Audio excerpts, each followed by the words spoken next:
Hello friends, welcome to our YouTube channel Champaran polytechnic classes. तो कैसे हैं आप सभी? आशा करते हैं आप सभी स्वस्थ होंगे, मस्त होंगे।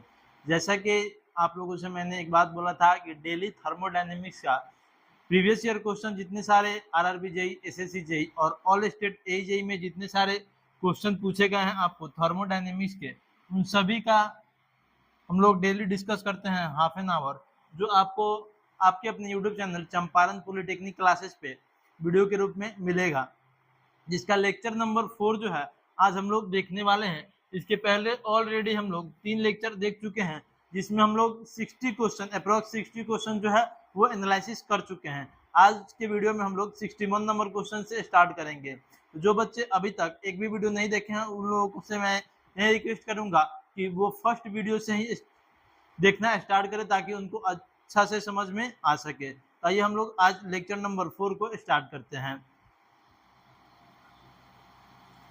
जैसा कि आप लोगों को आपके मोबाइल की स्क्रीन पे देखना होंगे कि 61 नंबर क्वेश्चन को हम लोग आज डिस्कस करने वाले हैं। तो 61 नंबर क्वेश्चन में लिखा गया है, thermocouples are generally used for measuring temperature.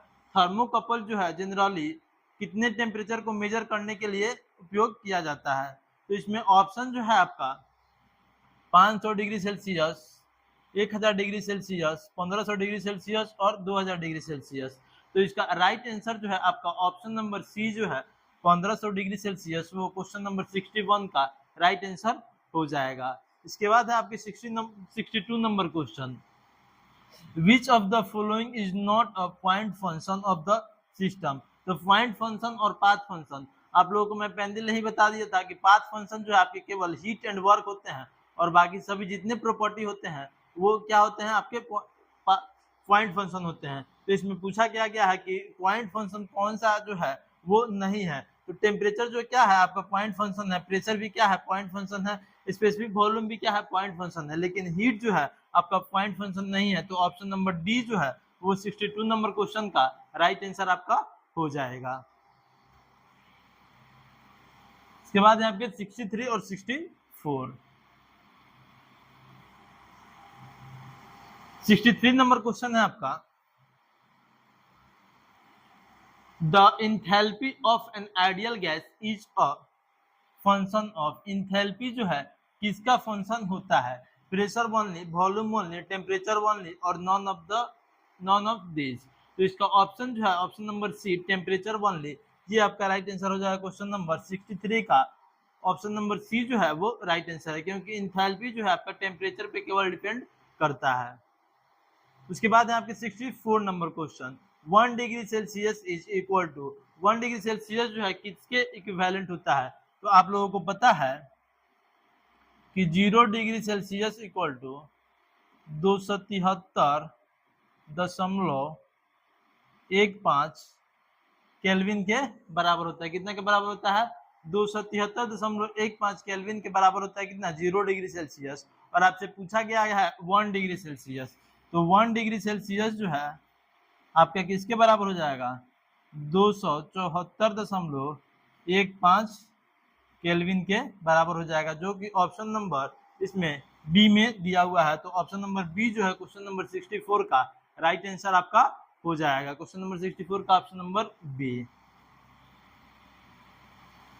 Question number 65 आपसे पूछा गया है, identify open system and close system from the following.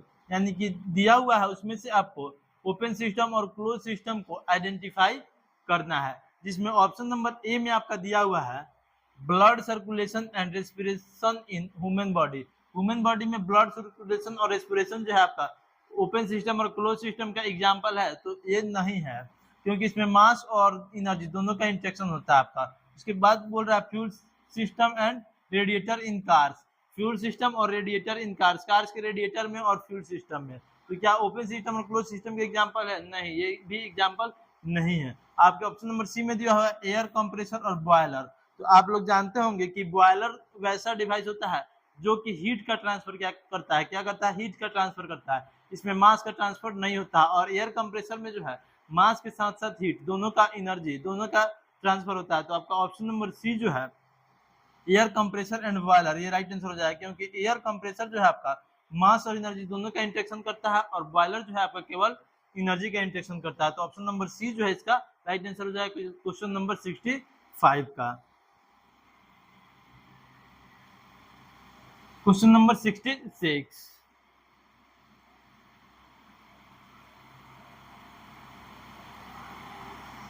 Question number 66 है आपका, compression efficiency is compared against, compression efficiency को किसके अगेंस्ट में कंपेयर किया जाता है? तो आप लोगों को पता है कि आइसोथर्मल यानी कि टेम्परेचर जब कांस्टेंट होता है तो उस समय जो कंप्रेशन होता है वो सबसे कम होता है, तो उससे हम लोग कंपेयर करते हैं इसको। तो इसका ऑप्शन नंबर डी जो है क्वेश्चन नंबर 66 का वो राइट आंसर हो जाएगा क्या, आइसोथर्मल कंप्रेशन। इसका ग्राफ भी हम आप लोगों को बताए थे, प्रेशर और वॉल्यूम का जो ग्राफ बताए थे वो आप लोग हमेशा याद करके रखिएगा। यहाँ प्रेशर कांस्टेंट होगा, यहाँ वॉल्यूम कांस्टेंट होगा, उसके बाद ये हो जाएगा आइसोथर्मल, ये हो जाएगा पॉलीट्रॉपिक और ये हो जाएगा एडियाबेटिक। ये 5 ग्राफ आपको होते हैं प्रेशर और वॉल्यूम के रिलेशन के बीच। के बाद है क्वेश्चन नंबर 67,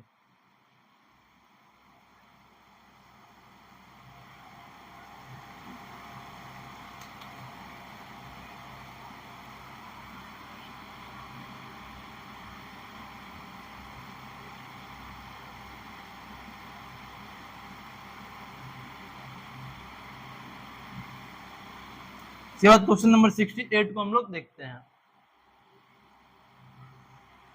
क्वेश्चन नंबर 68 आपका बोल रहा है, the pressure of air in an automobile tyre at temperature of 27 degree Celsius is 1.75 bar. Pressure जो है एयर का,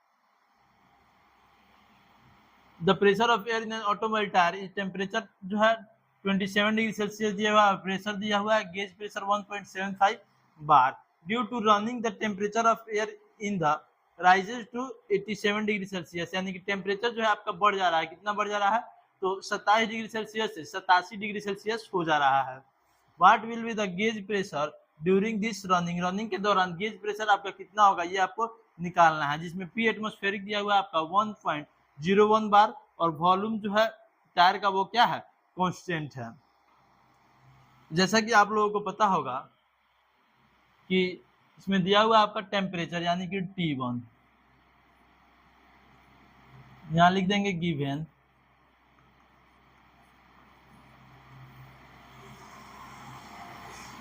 T1 दिया हुआ आपका 27 डिग्री सेल्सियस,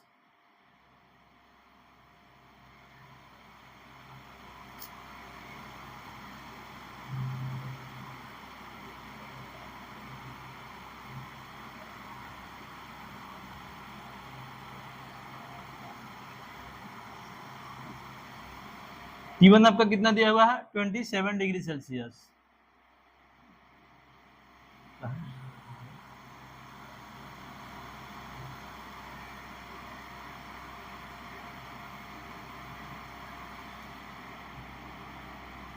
T1 दिया हुआ है 27 डिग्री सेल्सियस।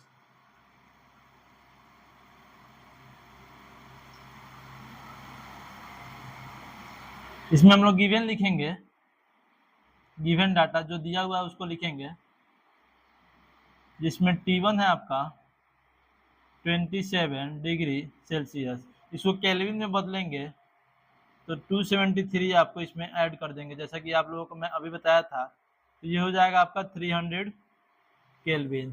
प्रेशर दिया हुआ है 1.75 बार जो है गेज प्रेशर, यानी कि P1 दिया हुआ है, P गेज लिखते हैं, P गेज 1 दिया हुआ आपका 1.75 बार और P एटमॉस्फेरिक आपका दिया हुआ 1.01 बार। तो आप लोग जानते होंगे कि P एब्सोल्यूट बराबर P atmospheric plus P gauge होता है। क्या होता है, P atmospheric plus P gauge होता है। दोनों को जब हम ऐड करेंगे तो 1.75 प्लस 1.01, तो ये हो जाएगा आपका 2.75 7.6 बार। ये आपका हो गया P1 का वैल्यू। किसका हो गया? P1 का वैल्यू। P एब्सोल्यूट का वैल्यू हो जाएगा वो आपका 2.76 बार। उसके बाद आपका T2 दिया हुआ है। T2 का वैल्यू है आपका 87 डिग्री सेल्सियस। इसमें भी 273 हम लोग जोड़ देंगे। सो 7 और 3, 10 का 0 कैरी 1, 8 और 7 15, 15 और 1 16 का 6 कैरी 1, 2 और 1 3, 360 केल्विन आपका ये हो जाएगा T2। T2 का वैल्यू निकल गया, T1 का वैल्यू निकल गया और P1 का वैल्यू हमको पता है। हमको निकालना क्या है? तो P2 का वैल्यू निकालना है, वो भी गेज प्रेशर में, और वॉल्यूम जो है कांस्टेंट है। तो आप लोगों को पता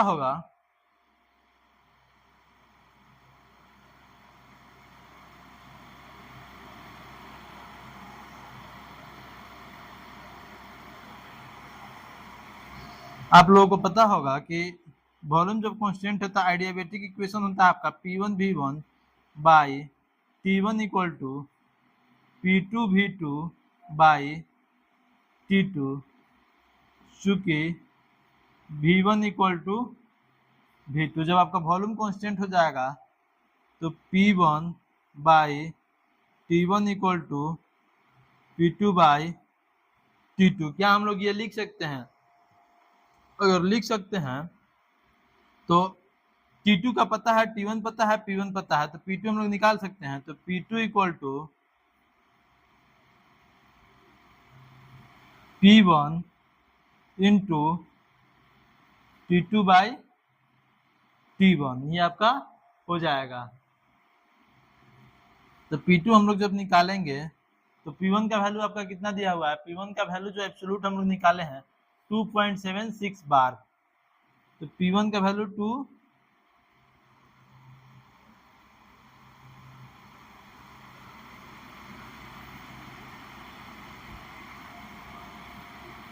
2.76 इंटू T2 का वैल्यू आपका है 360, 360 अपॉन T1 का वैल्यू आपका है, T1 ऊपर में निकाले थे 300, 300। तो जब इसको सॉल्व कीजिएगा आप तो आपका P2 यानी कि P गेज आएगा। यहाँ पे सॉल्व कीजिएगा तो आपका P एब्सोल्यूट आएगा। क्या आएगा? P एब्सोल्यूट आएगा।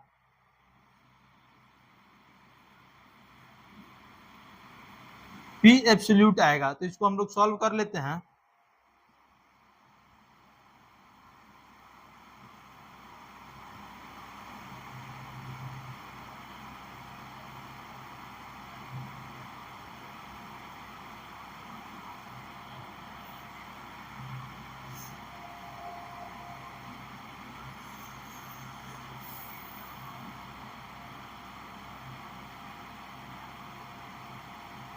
टू 2.76 इंटू 360 अपॉन 300, ये आपका वैल्यू आ रहा है 3.312 बार। ये आपका P एब्सोल्यूट आ गया। क्या आ गया? P एब्सोल्यूट आ गया। तो हम लोग P गेज निकालना है। क्या निकालना है हम लोगों को? P गेज निकालना है। तो P गेज इक्वल टू, आप लोगों को पता होगा कि एब्सोल्यूट टेम्परेचर जो है केवल पॉजिटिव होता है, गेज प्रेशर पॉजिटिव और नेगेटिव दोनों होता है। तो ये P absolute minus P atmospheric, जब इसमें से इसको माइनस करेंगे यानी कि 3.31 में से 1.01 को माइनस करेंगे तो आपका वैल्यू जो है कितना आएगा? 2.3 आ जाएगा। 2.3 आपको किस में दिया हुआ है?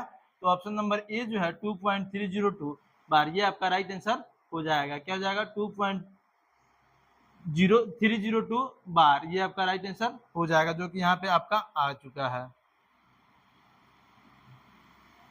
क्वेश्चन नंबर 68 का ऑप्शन नंबर ए जो है वो आपका राइट आंसर हो जाएगा। इतना आपको सॉल्व करना होगा इस क्वेश्चन को बनाने के लिए। ये क्वेश्चन जो है SGVN ET 2019 में पूछा गया क्वेश्चन है। क्वेश्चन नंबर 69, ये भी आपका न्यूमेरिकल क्वेश्चन है। इस क्वेश्चन में बोला गया है a non flow reversible process takes place according to v equal to 15/p metre cube where p is in bar, p जो है बार में दिया हुआ है। What will be the work done if pressure change from 1 bar to 10 bar, pressure जो है 10 change करता है किससे 1 बार से 10 बार। तो आपका इसमें वर्क डन जो है निकालना है, जिसमें ln 10 का वैल्यू दिया हुआ है आपको 2.3025। तो जो वैल्यू गिवन है उसको हम लोग इधर एक साइड में लिख लेते हैं।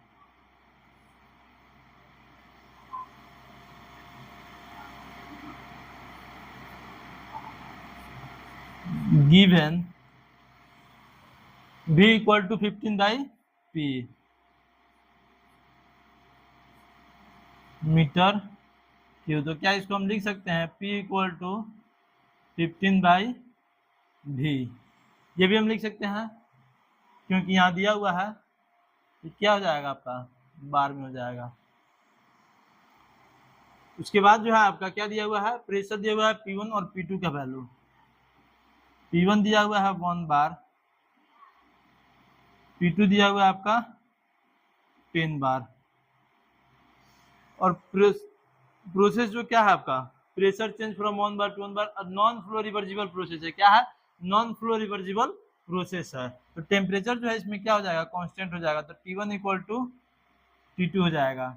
तो फिर इक्वेशन लगाएंगे हम लोग P1 V1 by T1 equal to P2 V2 by T2। Temperature जब कांस्टेंट हो गया तो टेम्परेचर हट जाएगा आपका, केवल बचेगा क्या P1 V1 equal to P2 V2।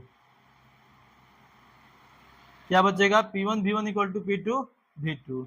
तो यहाँ से आपका रिलेशन आएगा V1 by V2 equal to P2 by P1। तो P2 का वैल्यू आपका कितना है, P2 का वैल्यू है 10 और P1 का वैल्यू है 1। तो यहाँ से आपका V1 का वैल्यू जो है कितना आ गया 10 आ गया, और V2 का वैल्यू आ गया 1। तो V1 और V2 का वैल्यू हम लोगों को पता चल गया। और हम लोग जानते हैं कि वर्क का फॉर्मूला होता है W equal to cyclic integral of P into dV, जहाँ पे P का वैल्यू हमको पता है 15/v बार। यहाँ पे देखिए यहाँ दिया हुआ है 15/v बार, तो यहाँ से P का वैल्यू हम लोग रख देंगे यहाँ पे। साइक्लिक इंटीग्रल 1 से 2 15/v इंटू dV। तो यहाँ पे 15 कांस्टेंट है, तो वो क्या होगा आपका बाहर आ जाएगा, 15 क्या हो जाएगा बाहर आ जाएगा। तो बचेगा क्या 1/v, 1/v का इंटीग्रेशन कीजिएगा तो ln v2 माइनस v1 आपका हो जाएगा, जहां आपको ln v2 का वैल्यू दिया हुआ है 2.3025 और ln 1 का वैल्यू आपका क्या होता है 0 होता है।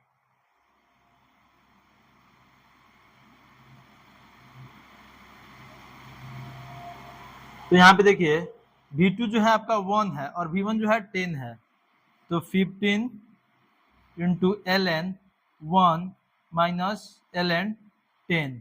तो इसको जब आप सॉल्व कीजिएगा तो 15 इंटू माइनस 2.35, तो मल्टीप्लाई कीजिएगा तो माइनस में वैल्यू आ जाएगा आपका 34.53 into 10 to the power 5 pascal, क्योंकि क्या था प्रेशर जो है बार में था, तो यहाँ पे 10 टू द पावर 5 पास्कल में आ जाएगा। और हमको मेगा न्यूटन मीटर में चाहिए, तो मेगा न्यूटन मीटर में चाहिए तो न्यूटन पर मीटर स्क्वायर जो है पास्कल होता है। क्या होता है न्यूटन पर मीटर स्क्वायर पास्कल होता है। इसको mm स्क्वायर न्यूटन पर mm स्क्वायर में चेंज करने के लिए हम लोग क्या करते हैं 10 के पावर -6 से जो है मल्टीप्लाई कर देते हैं। क्या करते हैं 10 के पावर -6 से मल्टीप्लाई कर देते हैं। जब इसमें 10 टू द पावर -6 से मल्टीप्लाई कीजिएगा तो आपका वैल्यू जो है कितना आ जाएगा -3.45 mega newton mm, mega newton metre, mega newton आपका आ जाएगा। तो मेगा में जब आ जाएगा और ये जो है माइनस आपका क्या शो कर रहा है माइनस जो आपका कंप्रेशन शो कर रहा है। इसमें देख लीजिए कंप्रेशन कौन सा है, कंप्रेशन चाहिए और मेगा न्यूटन मीटर चाहिए और क्या चाहिए 3.45 चाहिए। तो ये आपका ऑप्शन नंबर सी जो है वो राइट आंसर हो जाएगा क्वेश्चन नंबर 69 का। क्वेश्चन नंबर 17, क्वेश्चन नंबर 17 है आपका, in a system flow reversible adiabatic process work done is equal to, work done जो है किसके इक्वल होता है, तो change in internal energy, change in entropy, change in enthalpy और हीट ट्रांसफर। तो ये आपका राइट आंसर जो है इसमें ऑप्शन नंबर सी जो है, चेंज इन इंथैल्पी, वो आपका राइट आंसर हो जाएगा क्वेश्चन नंबर 70 का option number C. Question number 71, question number 71 है आपका, certain quantities cannot be located on the graph by a point what are given by a point what are given by the area under the curve corresponding to the process, this quantity is concept of thermodynamics are called। यानी कि वैसा curve जो है वो point function के द्वारा denote नहीं किया जा सकता, यानी कि उसको पॉइंट फंक्शन के द्वारा नहीं दिखाया जा सकता, यानी कि बोल रहा है कि point are not given by point but are given by the area under the curve, curve के अंडर जो एरिया होता है उससे उसको डिनोट किया जाएगा। तो वैसे फंक्शन को क्या कहते हैं हम लोग, पाथ फंक्शन कहते हैं। ऑप्शन नंबर सी जो है वो राइट आंसर हो जाएगा क्वेश्चन नंबर 71 का। क्वेश्चन नंबर 72, क्वेश्चन नंबर 72 बोल रहा है आपका, a steel tank placed in hot environment contains 5 kg of air, m जो है आपका 5 kg है, m1 का वैल्यू है 5 kg, क्या है m1 का वैल्यू है 5 kg of air at 4 atm, 4 atmospheric pressure में दिया हुआ है। तो P1 जो है आपका 4 atm है, और आप लोगों को पता है 1 atm बराबर कितना होता है 1.013, तो इसको लीजिएगा तो 101.35 किलो पास्कल में ये चेंज हो जाएगा। तो ये लिखिएगा तो 4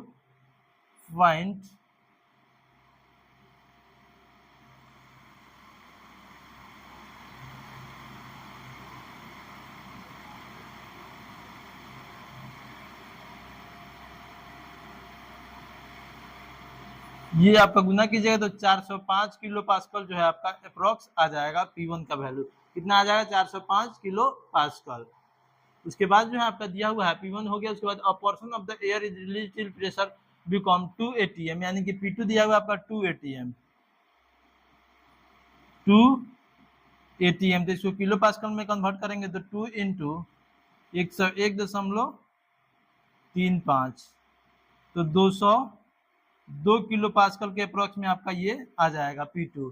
और इसके बाद दिया हुआ आपका the temperature of the air in the tank is found to be 150 degree Celsius, और टेम्परेचर जो है आपका T2 कितना दिया हुआ है 150 डिग्री सेल्सियस दिया हुआ है। The quantity of air allowed to escape is, तो एयर का क्वांटिटी आपको निकालना है, और यहाँ पे T1 दिया हुआ है 30 डिग्री सेल्सियस, T1 कितना दिया हुआ है 30 डिग्री सेल्सियस, तो इसमें प्लस 273 जोड़िएगा तो 303 केल्विन हो जाएगा, ये आपका 303 केल्विन हो जाएगा, और इसमें भी 273 आप जोड़िएगा तो हो जाएगा 3 और 5 और 7 12 1 2 और 1 3 और 4 423 केल्विन। तो इसको आप लोग निकालिएगा, आपका रिलेशन होता है P1 V1 equal to MR T1, जहाँ पे आपको R का वैल्यू नहीं दिया हुआ, आपको यार R का वैल्यू जो है याद करके रहना होगा। R का वैल्यू होता है आपका 0.287 किलो जूल पर किलोग्राम मोल केल्विन। तो R का वैल्यू इसमें पुट कीजिएगा तो आपका V1 का वैल्यू यहाँ से निकल जाएगा। तो जब आपका वॉल्यूम निकल जाएगा तो वॉल्यूम जो है यहाँ पे क्या है कांस्टेंट है, तो वॉल्यूम ये V का वैल्यू सेकेंड इक्वेशन में रखेंगे हम लोग P2 V2 बराबर MR T2, इसमें रखेंगे P2 V2 बराबर MR T2 में। तो यहाँ से आपको M का वैल्यू यानी कि M2 का वैल्यू जो है आ जाएगा। जब M2 का वैल्यू आपको आ जाएगा तो फाइनल मास इनिशियल मास जो दिया हुआ है उसमें से M2 को घटा दीजिएगा आप, तो आपका जो है quantity of air allowed to escape जो है वो निकल के आ जाएगा। तो इसका आंसर जो है आप लोग कमेंट में बताइएगा कि आपका आंसर जो है इसका कितना आ रहा है, क्वेश्चन नंबर 72 का। क्वेश्चन नंबर 50 है आपका, the thermal efficiency of the hypothetical cycle shown is. ये हाइपोथेटिकल साइकिल दिया हुआ है, इसमें आपको थर्मल इफिशियंसी जो है इसमें निकालना है। तो हीट सप्लाइड बट्टा वर्क डन इसका फॉर्मूला होगा इफिशियंसी का। वर्क डन बट्टा हीट सप्लाइड इसका इफिशियंसी का फॉर्मूला होगा। आप लोगों को पता है कि इफिशियंसी इक्वल टू क्या होता है, work done upon heat supplied, Q supplied. तो इसमें इसका एरिया हम लोग निकालेंगे, किसका, इस ट्रायंगल का एरिया निकालेंगे तो वर्क डन निकलेगा, और इस पूरे का एरिया निकालेंगे तो आपका हीट सप्लाइड निकलेगा। तो आइए हम लोग निकाल के देखते हैं। जब ट्रायंगल का एरिया निकालेंगे, area of triangle A B C, तो 1/2 इंटू बेस आपका दिया हुआ है 1 और 5, तो 5 में से 1 कटेगा तो 4, इंटू हाइट दिया हुआ है 700 माइनस 300 तो 400। तो इसको जब 2 को 4 से काटिएगा तो 2, तो ये हो जाएगा 800। कितना आ जाएगा, 800 इसका एरिया आ जाएगा। उसके बाद जो है इसका एरिया हम लोग निकालेंगे,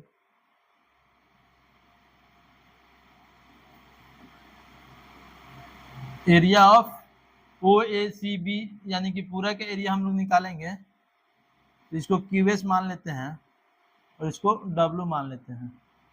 तो QS जो है आपका 5 में से 1 गया 4 into 300।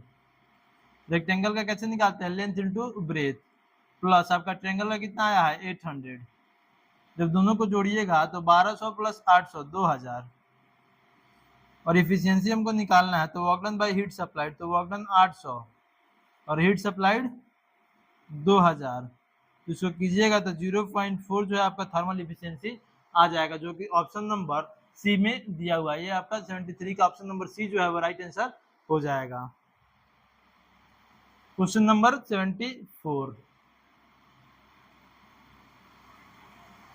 if the compression or expansion of a gas takes place in such a way that the gas neither gives heat nor takes heat from its surrounding, the process is said to be। यानी कि process जो है कौन सा होगा जिसमें heat का जो है ना बाहर से अंदर आ रहा है ना अंदर से बाहर जा रहा है। तो आप लोगों को पता है कि एडियाबेटिक प्रोसेस ऐसा प्रोसेस है जिसमें हीट जो है वो कांस्टेंट होता है। तो ऑप्शन नंबर बी जो है इसका राइट आंसर हो जाएगा क्वेश्चन नंबर 74 का एडियाबेटिक प्रोसेस। क्वेश्चन नंबर 75 है आपका,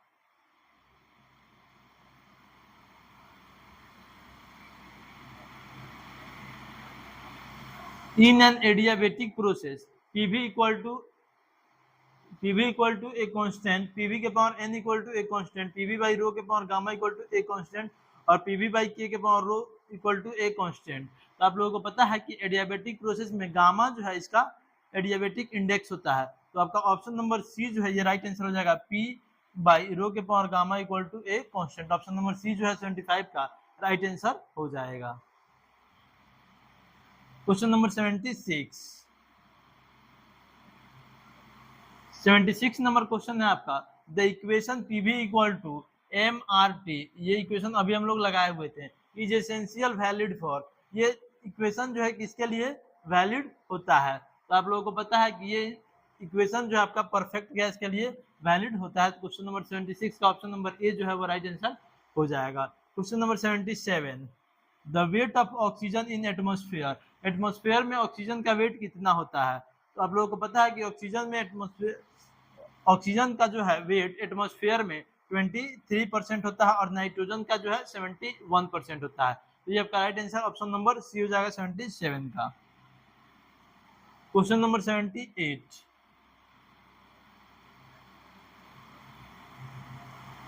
क्वेश्चन नंबर 78 है आपका, the characteristic equation of gas PV बराबर NR bar T holds goods for, ये किसके लिए इक्वेशन बना हुआ है। तो आपका ऑप्शन है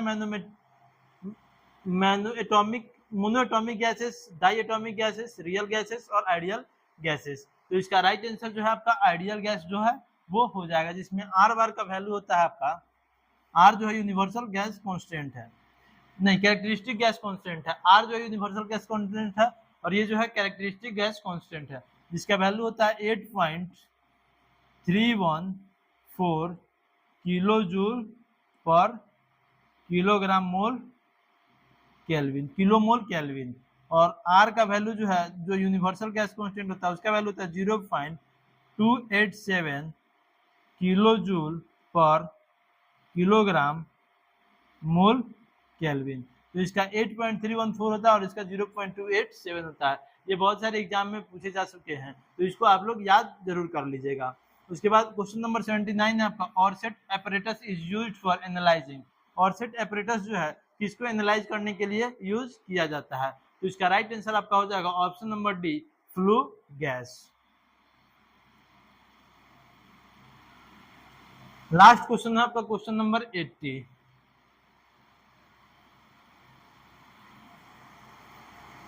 इसमें पूछा गया है और close system is one which, close system आपका कौन सा इसमें है? ऑप्शन नंबर दिया हुआ है, ऑप्शन 1 है permits the passage of energy and matter across the boundary, यानी कि आपका एनर्जी और मास दोनों के अलाउ करता है। क्या ये हो सकता है? नहीं हो सकता है।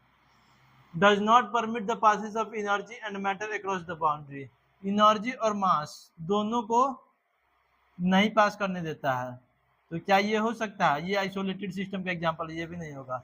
Permit the passage of energy across the boundary but does not permit the passage of matter, यानी कि मास को पास नहीं करने देता है, केवल एनर्जी को पास करने देता है। तो आपका ऑप्शन नंबर सी जो है वो राइट आंसर हो जाएगा।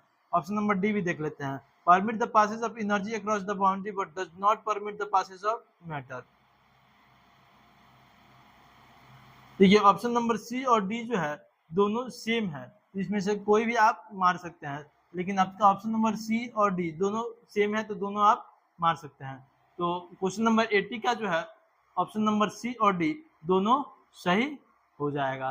तो ये थे आपके आज के लेक्चर के 20 क्वेश्चन। इसके पहले ऑलरेडी 3 लेक्चर हम लोग ले चुके हैं, जिसमें आपको 1 से लेकर 60 तक क्वेश्चन को हम लोग डिस्कस कर चुके हैं। तो आज का वीडियो अगर आपको अच्छा लगा हो तो वीडियो को लाइक करें, चैनल को सब्सक्राइब करें, और जो बच्चे अभी तक प्रीवियस तीनों वीडियो नहीं देखे हैं उन लोगों से मैं यही रिक्वेस्ट करूंगा कि प्रीवियस तीनों वीडियो को अवश्य देखें।